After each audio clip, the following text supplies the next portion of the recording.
बिस्मिल्लाहिर्रहमानिर्रहीम। अस्सलाम वालेकुम व्यूअर्स, मैं वेलकम करती हूँ आपका अपने यूट्यूब चैनल ड्रेसिंग मेनिया पर। आज मैं आपके साथ प्लीटों वाली शलवार जिसके फ्रंट और बैक के ऊपर प्लीट्स स्टिच होते हैं और बेल्ट अलहदा से जस्ट 1 इंच का ऐड होता है, उसकी कटिंग और स्टिचिंग शेयर करने जा रही हूँ।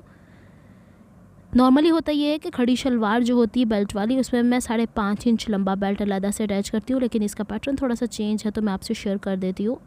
शलवार की जो मैंने लंबाई यहाँ पे कट की हुई है वो 37 इंचेस कट की हुई है और पाइंचे की चौड़ाई यहाँ पे रखी है मैंने 8 इंच के करीब। आसन मैंने यहाँ पे जो पूरी की पूरी रखी है वो 16 इंच, जो कि 14.5 इंच या 14.5 इंचेस तैयार होगी। कपड़े की मैं आपको ज़रा चौड़ाई बता दूँ यहाँ पे, तो एक तरफ का घेर यहाँ पे आ रहा है 21 इंच, जो कि डबल होता है तो 42 इंच यानी 42 इंचेस हो जाता है। ये कॉटन सिल्क टाइप का कपड़ा है, जो कि नॉर्मल जो कॉटन की शलवारों के कपड़े हम लोग को 3 पीस ड्रेसेस के साथ मिलते हैं उससे चौड़ाई में थोड़ा सा ज़्यादा है। तो अगर आपके पास वैसा भी है तो मैं पैटर्न सारा समझा देती हूँ, अपने हिसाब से आप अपनी मेजरमेंट के हिसाब से स्टिच कर सकते हैं। इसके ऊपर जो बेल्ट है, बेल्ट की चौड़ाई तो वही होगी जो हम नॉर्मल बेल्ट स्टिच करते हैं। 24 इंच अगर मैंने कट किया है तो 2 पीसीज़ हैं। दाएं बाएं सिलाई के मार्जिन के बाद ये 23 इंच तैयार होगी और इसकी हाइट मैंने 4 इंच रखी है, क्योंकि इसके अंदर जब इलास्टिक स्टिच होगी तो इसको सिलाई का मार्जिन ऊपर और नीचे दोनों इतना चाहिए कि आराम से सिल जाए, क्योंकि ऐसे कपड़ों के धागे बड़े निकलते हैं। तो इसको यहाँ से भी सिलाई करके रख लूँगी, यहाँ से भी सिलाई करके रख लूँगी, ताकि एक गोल बेल्ट सा बन जाए। बाद में हम इस पे काम करते हैं। तो सबसे पहले मैं आपको बता देती हूँ कि शलवार के इन पीसेस के ऊपर हमें किस तरीके से प्लीट्स को देखना होता है। सबसे पहले जो इसकी आसन है उसका हमने सिलाई का मार्जिन निकाल देना है कि कितने सिलाई के मार्जिन से हमने आसन को फ्रंट और बैक के ऊपर स्टिच करना है। इसके बाद मैंने आपको बेल्ट की चौड़ाई बताई, जो कि तैयार सिलाई आगे पीछे लगने के बाद 23 इंच तैयार होगी। तो अगर मैं 23 इंच का हाफ़ करती हूँ तो तकरीबन ये आ रहा है 11.5 इंच के करीब। अब जहाँ पे मैंने ये हाफ़ इंच सिलाई का मार्जिन आसन को स्टिच करने के लिए छोड़ा है, उसके बाद 11.5 इंच पे निशान लगाऊंगी। इसके बाद जितना कपड़ा बच रहा है साइड पे, वो हमारा प्लीट्स की सूरत में इसके अंदर एडजस्ट हो जाना चाहिए। ये देखिए तकरीबन 8.5 इंच के करीब एक्स्ट्रा बच रहा है। अब मैं आपको ये एक लेग पीस का हाफ़ पोर्शन बता रही हूँ, यानी फ्रंट वाला हिस्सा। तो यही हम बैक पे करेंगे और यही हम काम दूसरे वाले हिस्से पे लेग पीस पे करेंगे। तो अगर तो फ़र्ज़ करें हम 3 इंच चौड़ी प्लीट स्टिच करते हैं, तो 9 इंच में हमारी 3 जो प्लीट्स हैं वो फ्रंट पे आएंगी, 3 बैक पे आएंगी और 3 इसी तरीके से दूसरे लेग पीस के फ्रंट और बैक के ऊपर आएंगी। लेकिन 3 इंच की प्लीट्स यहाँ पे काफ़ी चौड़ी हैं और इनके बीच का गैप भी हमें बहुत ज़्यादा बनाना पड़ेगा। तो हम इस तरीके से कर सकते हैं कि हर प्लीट हम 2-2 इंच की कर लें और टोटल 4 प्लीट्स कर लें। यानी अगर हम पूरा एक आसन के हिस्से से दूसरे आसन तक चौड़ाई एक लेग पीस की देखते हैं तो हमारे पास टोटल 8 प्लीट्स आ जाएंगी, 4 फ्रंट के ऊपर 4 बैक के ऊपर। तो अब जितना मार्जिन बचा है, या तो आप उसको नंबर ऑफ़ प्लीट से डिवाइड कर लें, या फिर 2-2 इंच की प्लीट बिल्कुल ठीक रहेगी और जो हाफ़ इंच का मार्जिन होगा ना, जो एक्स्ट्रा बचा हुआ है, वो हम किसी प्लीट के नीचे बाद में दबा देंगे। नहीं तो फिर हम 8.5 इंच को ही 4 से डिवाइड कर लेते हैं, तो फिर आराम से हमारे पास कैलकुलेशन ईज़िली आ जाती है। तो अब यहाँ पे हम मार्क करते हैं। सबसे पहले ऊपर जब हमने शलवार के ये वाला हिस्सा बेल्ट के साथ स्टिच करना है तो हाफ़ इंच सिलाई का मार्जिन जाएगा। तो अब क्या करते हैं कि उस सिलाई के मार्जिन को निकाल के ऊपर जो 1 इंच बेल्ट आना है उस समेत मेरी ये जो हाइट प्लीट्स की आनी चाहिए 5.5 इंच की आनी चाहिए, यानी वही बेल्ट की हाइट जो हम खड़ी शलवार की स्टिच करते हैं।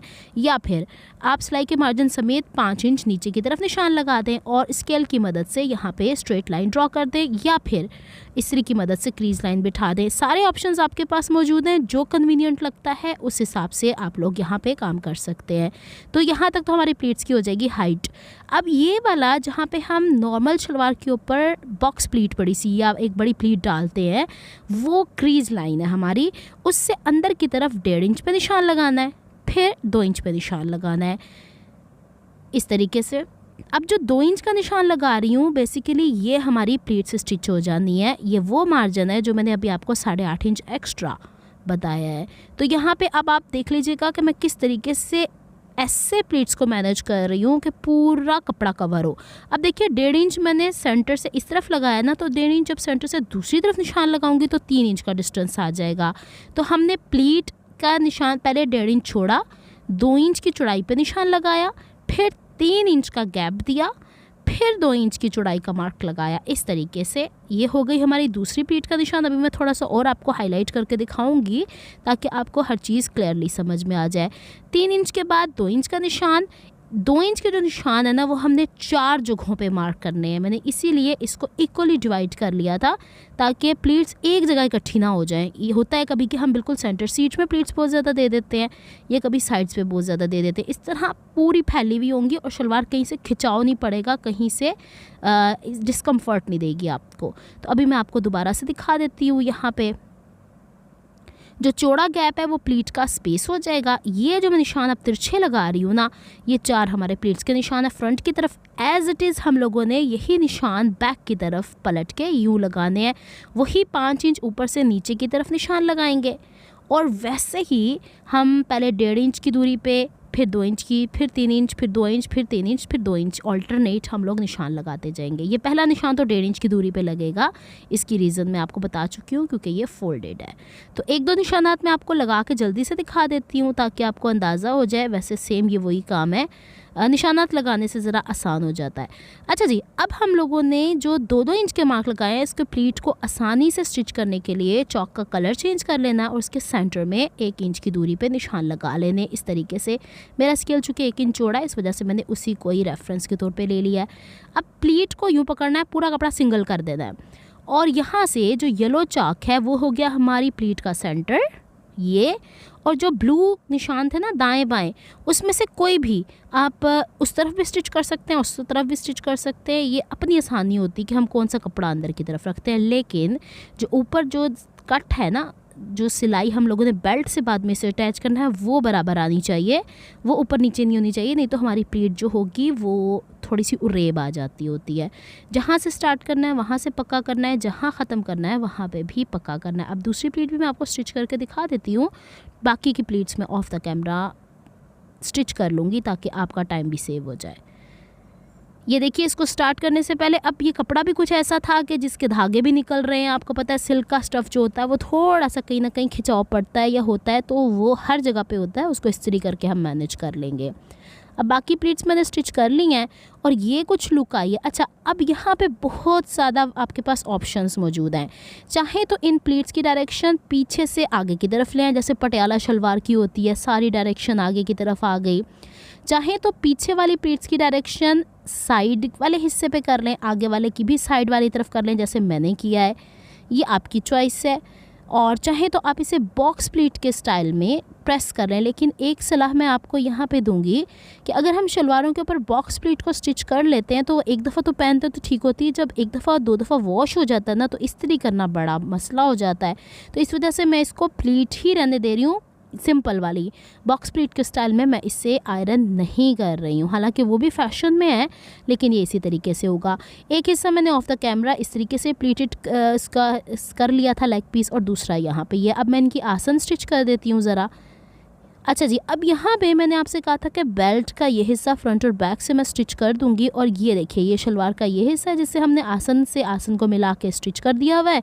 और अब हमने ये बेल्ट को इस तरीके से स्टिच करना है कि ये बैक से स्टिच होकर फ्रंट की तरफ आए। तो अब इसका सीधा हिस्सा और शलवार का ये वाला हिस्सा अलहदा करने के बाद उल्टे हिस्से से मैच करके सेंटर से सेंटर या प्लीट का कोई हिस्सा एक्स्ट्रा बच गया होगा तो हम मैनेज कर लेंगे, इसको ऑल राउंड स्टिच कर लेना है, लेकिन ख्याल रखना है सेंटर से सेंटर मैच हो जाए। अच्छा जनाब, इसको मैंने ये देखिए थोड़ा सा आया ना हिस्सा तो मैंने प्लीट के नीचे दबा दिया है, इससे कोई फ़र्क नहीं पड़ता।